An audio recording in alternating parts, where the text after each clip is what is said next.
Hi everyone, it's Maddie and it's time for another unboxing. The first package I have is slightly ripped open already because I was really excited about it and had to open it, but I'm gonna open it here on camera for you. I have two books in this package, and I actually won these from a giveaway from Miss Amy Tintera, the author of Reboot and Rebel. And the cool thing about this contest, I won an art copy of Rebel and a hardcover annotated copy of Reboot. It's also signed Maddie, Be a Rebel, Amy Tintera. This is Amy Tintera's actual handwriting. She wrote these notes in this book. A friend asked about this after reading the first draft. We wanted to know where the bullets went. I added this line. This is so cool. Like, I get to know her thinking.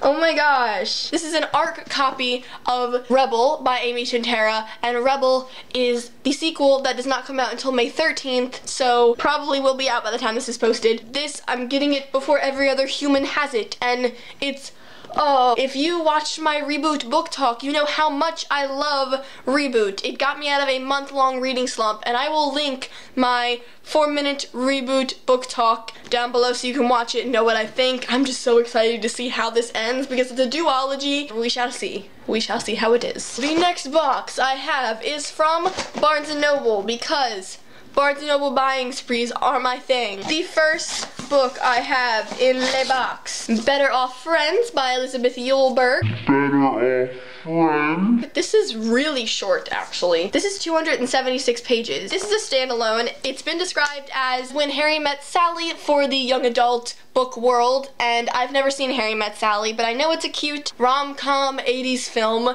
and I like my cheesy 80s films. The next book I have in the box, Fire and Flood by Victoria Scott. Okay, I have been repeatedly putting this into my Barnes & Noble cart and taking it out because I knew I really wanted to read it, but I didn't know if I should because it just came out and so it didn't have that many reviews yet. But Ben from Measurement of Tomes raves about this book, and a lot of people have said it gives them a Hunger Games-y vibe, which I'm totally okay with because I love the Hunger Games. So we're not going to compare it to the Hunger Games here, even though the covers are sort of similar in cover scheme, but I'm not comparing to the Hunger Games.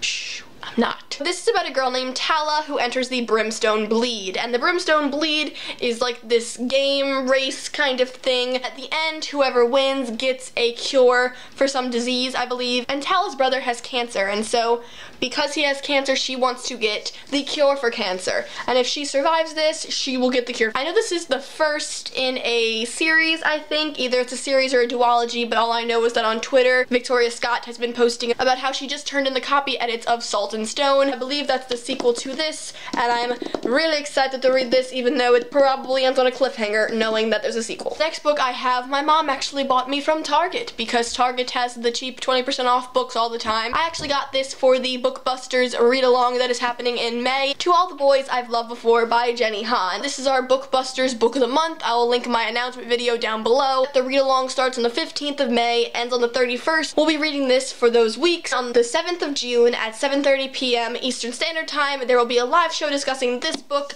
on me and Gabby's channel. So you can come watch us discuss the book and etc, etc, etc. At the end of that live show, we'll be telling you and the world what we shall be reading for next month. This is about a girl named Lara Jean, and Lara Jean writes these letters to all the boys she's loved before. Hence the title. I absolutely love this cover. It reminds me of something somebody would post on Tumblr, which is so weird. Like, I don't even have a Tumblr, but I know what people would post on Tumblr. Like, I don't know, I love it. I love it. Jenny Han's author photo is so retro. I love it. Lara Jean writes letters to all the boys she's loved before so she can get these feelings out into the world and just be able to cope with them and put them aside and just to not have them anymore. But mysteriously, these letters get mailed. I believe this book is just her coping with all these letters being sent out. I think it's a lot about family and friendship, and I imagine she'll be coping with a bunch of guys coming up to her and going, "Oh my god, you like me? We should go out." The next two books are from Gabby because she bought these books in hardcover recently and figured she didn't really want duplicates of them. She knew I wanted to read them, so Be being the awesome best friend that she is, she gave the paperback versions to me. The Darkest Minds by Miss Alexandra Bracken. This book has been getting so much hype all across the booktube world. Christine from Pull Bananas Books raves about this book. She even got to announce the third book's name with Alexandra Bracken in a video, so I'll link that down below because it's hilarious, just like all Christine's videos. I believe in this world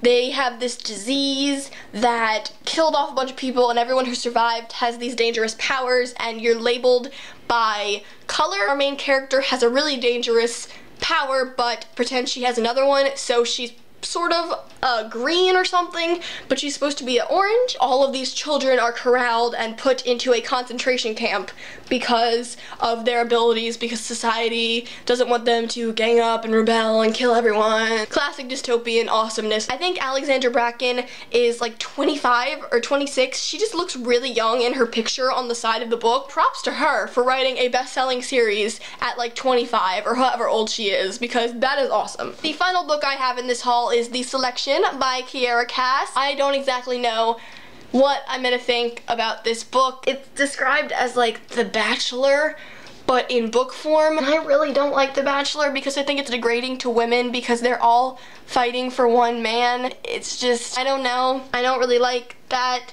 concept. I think this did happen though sometimes in medieval periods. I know this is like dystopian but medieval. A lot of people like this book. Some people don't really like it, and I know Gabby loves it because she was freaking out about not having the one on the exact date it came out. Amazon lied to her and told her it would be there the day it came out, but it did not come until 3 days later. That makes for a total of 6 books in this haul. The Selection, The Darkest Minds, Rebel, Better Off Friends, Fire and Flood, To All the Boys I've Loved Before, and Reboot. I only bought 2 of these. Honestly, I don't really count it as buying because I have gift cards. I'm not really spending my own money on books at this point. When I run out of gift cards, that's when the hauls will start being slim. I'll probably cry at the lack. I'm Maddie, thanks for watching. Don't forget to check out our Instagram at 2bookteens, our Twitter at 2bookteens, my Goodreads at maddiekins121, the latest issue of Fandom Monthly magazine featuring Laini Taylor's Dreams of Gods and Monsters on the cover. And don't forget to subscribe to our channel. Thanks for watching. I'll see you next time. Bye. Oh my gosh, I love all these covers. I like the simplicity